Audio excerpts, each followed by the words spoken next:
സർക്കാർ തൊടുന്നില്ല. അതാണ് ഞാൻ പറയുന്നത്. ഇത്രയും ഗുരുതരമായ ആരോപണങ്ങൾ ഉയർന്നിട്ട് ആ എസ് പി എന്തെല്ലാമാണ് പറഞ്ഞത് ഫോണിൽ കൂടി. ADGP ഒരു SP അയാൾ തൃശ്ശൂരിലെയും പാലക്കാടെയും മലപ്പുറത്തെ SP-മാരെ കുറിച്ച് എത്ര മോശമായിട്ടാണ് പറഞ്ഞത്. ഇതാണോ പോലീസ്? പോലീസ് ഒരു ഫോഴ്സാണ്, ഒരു ഹൈറാർക്കിയാണ്. ഒരു SP റാങ്കിലുള്ള ഒരു ജൂനിയർ ആയിട്ടുള്ള ഒരു ഉദ്യോഗസ്ഥൻ സംസ്ഥാനത്തെ ADGP-യെ കുറിച്ച് ഇങ്ങനെ പറയാണ്. സഹപ്രവർത്തകരായ സീനിയർ ആയിട്ടുള്ള, അയാളേക്കാൾ പോലീസിൽ സീനിയർ ആയിട്ടുള്ള ആളല്ലേ മലപ്പുറം SP ഒക്കെ. അവരെ കുറിച്ചൊക്കെ എന്തോ അസംബന്ധമാണ് പറഞ്ഞത്. എന്നിട്ട് അയാൾ സർവീസിലേക്കാണ്. ഇതെന്ത് ഫോഴ്സാണ്? ഇതെന്ത് ഫോഴ്സാണിത്? നിങ്ങൾ ആലോചിച്ചേ. എങ്ങനെയെങ്കിലും കേരളത്തിലെ പോലീസ് അതിൻ്റെ ചരിത്രത്തിൽ ഇതുപോലെ നാണം കെട്ടിട്ടുണ്ടോ? ഇതുപോലെ നാണം കെട്ടി നിന്നിട്ടുണ്ട്. ഞാനാണ് സാധാരണ തലയിൽ മുണ്ടിട്ട് നടക്കാന്ന്. ഇത് ഒരു പുതപ്പിടിക്കണം മൊത്തം തലയിൽ. സ്കോട്ട്ലൻഡ് യാർഡിനെ വെല്ലുന്ന പോലീസ് എന്ന് പറഞ്ഞിരുന്നതാണ്. അതിനെ തകർത്ത് തരിപ്പണമാക്കി. ഇപ്പൊ കേരളത്തിലെ പ്രതിപക്ഷമല്ലേ പറഞ്ഞിരുന്നത് ഇത് ഇവരുടെ മുഖ്യമന്ത്രിയുടെ ഓഫീസിലെ ഉപജാപക സംഘമാണ് കേരളത്തിലെ പോലീസിനെ നിയന്ത്രിക്കുന്നതെന്ന്. അപ്പൊ ശരിയായില്ലേ? ഞങ്ങൾ പറഞ്ഞതല്ലേ ശരിയായില്ലേ?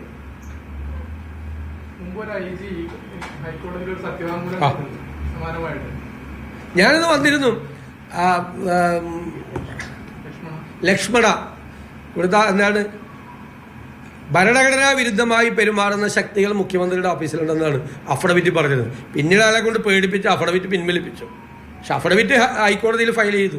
ഞാനിത് ആദ്യത്തെ ദിവസം പറഞ്ഞു. ഈ സംഭവം ഉണ്ടായതിൻ്റെ ആദ്യത്തെ ദിവസം സീനിയർ ആയിട്ടുള്ള ഒരു IPS ഉദ്യോഗസ്ഥർ ഹൈക്കോടതിയിൽ കൊടുത്ത അഫിഡവിറ്റാണ് മുഖ്യമന്ത്രിയുടെ ഓഫീസിൽ ഭരണഘടന അതീതമായി പ്രവർത്തിക്കുന്ന ശക്തികളുണ്ടെന്ന്.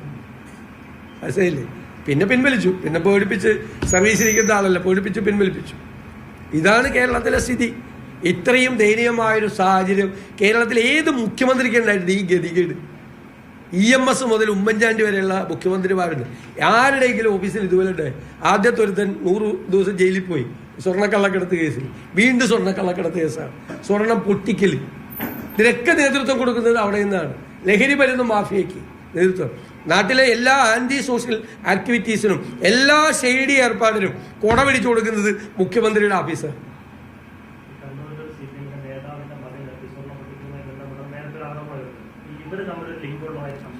ഇവരെല്ലാവരും തമ്മിൽ ലിങ്ക് ഉണ്ട്. ചന്ദ്രശേഖരൻ വധക്കേസിൽ ജയിലിൽ കിടക്കുന്ന പ്രതികൾ ഉൾപ്പെടെയുള്ള എല്ലാവർക്കും ഉണ്ട്. ചന്ദ്രശേഖരൻ വധക്കേസിലെ പ്രതികൾ മിക്കവാറും സമയം പുറത്താണ്. ഞാൻ അകത്താണെങ്കിലും അവർ അവിടെ നിന്നാണ് ഈ കൊട്ടേഷൻ സംഘങ്ങളെ, സ്വർണ്ണ കള്ളക്കടത്ത് സംഘങ്ങളെ, പൊട്ടിക്കൽ സംഘങ്ങളെ മുഴുവൻ നിയന്ത്രിക്കുന്നത്. അവർക്ക് മുഴുവൻ സപ്പോർട്ടല്ലേ. അവർ പേടിപ്പിച്ച് നിർത്തിയേക്കാണല്ലോ CPM നേതാക്കളെ. ഗൂഢാലോചനയിൽ പങ്കെടുന്നവർ വെളിപ്പെടുത്തുമെന്ന് പറഞ്ഞ് പേടിപ്പിച്ച് അവർക്ക് എല്ലാ സൗകര്യങ്ങളും ജയിലിൽ കൊടുത്തിരിക്കുകയാണ്. അവരാണ് മലബാറിലെ സ്വർണ്ണ കള്ളക്കടത്ത്, സ്വർണം പൊട്ടിക്കൽ സംഘങ്ങൾക്ക് നേതൃത്വം കൊടുക്കുന്നത്.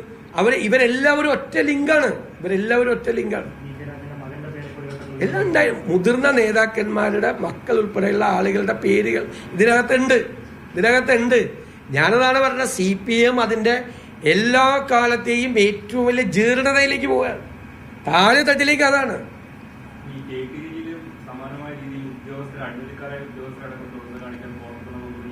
KT ജലീലിന്റെ പ്രസ്താവന വന്നു.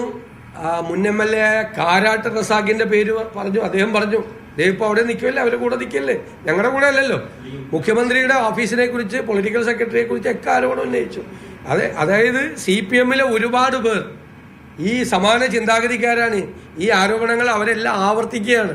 അതാണ് ഞാൻ പറഞ്ഞത്. CPM-ന്റെ കേരളത്തിലെ കമ്മ്യൂണിസ്റ്റ് മാർക്സിസ്റ്റ് പാർട്ടിയുടെ ചരിത്രത്തിൽ ഒരിക്കലും ഉണ്ടാകാത്ത തരത്തിലാണ്. ഞങ്ങൾക്ക് പോലും അഫോർഡ് ചെയ്യാൻ പറ്റില്ല. ഇപ്പോൾ സാധാരണ കോൺഗ്രസിലൊക്കെ ഇങ്ങനെ ആളൊക്കെ കോൺഗ്രസിന് പോലും അഫോർഡ് ചെയ്യാൻ പറ്റില്ല. ഇപ്പോൾ CPM-ന്റെ ഒരു സ്ട്രക്ചർ നിങ്ങൾ ആലോചിച്ച്, CPM-ന്റെ ഒരു ഘടന, ആ ഘടനയിൽ നിന്നുകൊണ്ട് ഒരു MLA, ഒരു ഭരണകക്ഷി MLA ഒരാഴ്ചയായിട്ട് വന്ന് ഇപ്പം മുഖ്യമന്ത്രിയെ പറഞ്ഞില്ല വെച്ചാൽ മുഖ്യമന്ത്രി അല്ലാതെ പിന്നെ ഇതാരെ മുഖ്യമന്ത്രിയോടല്ലേ ഈ ഭരണം മുഴുവൻ. പിന്നെ മുഖ്യമന്ത്രിയുടെ എൻ്റെ ഓഫീസിൽ ഒരു കുഴപ്പമെന്ന് പറഞ്ഞാൽ നിരന്തരമായി ആ കുഴപ്പമെന്ന് പറഞ്ഞാൽ അത് ഞാൻ ഉത്തരവാദിയല്ല. ഇതിനകത്ത് എനിക്ക് ഉത്തരവാദിത്തം ഇല്ലായിരിക്കാൻ പറ്റും. എനിക്ക് ഉത്തരവാദിത്തം ഉണ്ടാവും സ്വാഭാവികമായിട്ട്. ഞാൻ നടപടി എടുത്തില്ലെങ്കിൽ, ഞാൻ അറിയാതൊരു സംഭവം നടന്നാൽ ഞാൻ നടപടി എടുത്ത ആളെ മാറ്റാം. ഞാൻ അറിഞ്ഞുകൊണ്ട് ഇത് ചെയ്യിപ്പിച്ചുകൊണ്ടിരുന്നത് എനിക്ക് ഉത്തരവാദിത്തമില്ല. ഈ ആരോപണം മുഴുവൻ P ശശിക്ക് നേരെയോ അല്ലെങ്കിൽ അജിത് കുമാറിന് നേരെയാണോ? ഈ ആരോപണം മുഴുവൻ മുഖ്യമന്ത്രിക്ക് നേരെയാണ്. മുഖ്യമന്ത്രി അറിയാതെ ഇതെല്ലാം നടക്കുമോ? അങ്ങനെയാണെങ്കിൽ സ്വന്തം ഓഫീസിൽ എന്താണ് നടക്കുന്നതെന്ന് അറിയാത്ത ദുർബലനല്ല അദ്ദേഹം. ഇപ്പൊ പേടിച്ച് നിൽക്കുകയാണ് മുഖ്യമന്ത്രി. വെറുതെ ഊരി പിടിച്ച വാളിന്റെ ഇടയിൽ കൂടി നടന്നൊക്കെ ചുമ്മാ പറയണ വരണ്ട് നിൽക്കുകയാണ് ഇവന്മാരെയൊക്കെ ഇടയിൽ. ഒന്നും ചെയ്യാൻ പറ്റാതെ കരുത്തനായ ഭരണാധികാരിയാണെങ്കിൽ നേരം വെളുക്കുന്നതിന് മുമ്പ് ഇവരുണ്ടാവോ? ഈ സ്ഥാനങ്ങളിൽ ഇവരുണ്ടാവോ? കരുത്തനായ ഭരണാധികാരിയാണെങ്കിൽ. പിന്നെ എപ്പോഴും പറയില്ല എൻ്റെ മടിയിൽ കനവില്ല, എൻ്റെ കൈകൾ ശുദ്ധമാണ്, അങ്ങനെയൊക്കെ ആണെങ്കിൽ നേരം വെളുക്കുമായിരുന്നു. നേരം അതിനു മുമ്പ് പോവില്ല ഇവരൊക്കെ. മാറ്റിയെങ്കിലും നിർത്തേണ്ടി വരെ അവർ അതേ സ്ഥാനത്തിരിക്കുകയാണ്, കീ പൊസിഷൻസിലിരിക്കുകയാണ്. ഇപ്പോഴും കേരളം ഭരിക്കുന്നത് അവരാണ്. എന്നിട്ട് അവർക്കെതിരെ അന്വേഷണം വന്നു. അതാ ഞാൻ ചോദിച്ചത്, എന്തൊരു പ്രഹസനമാണ് മുഖ്യമന്ത്രി.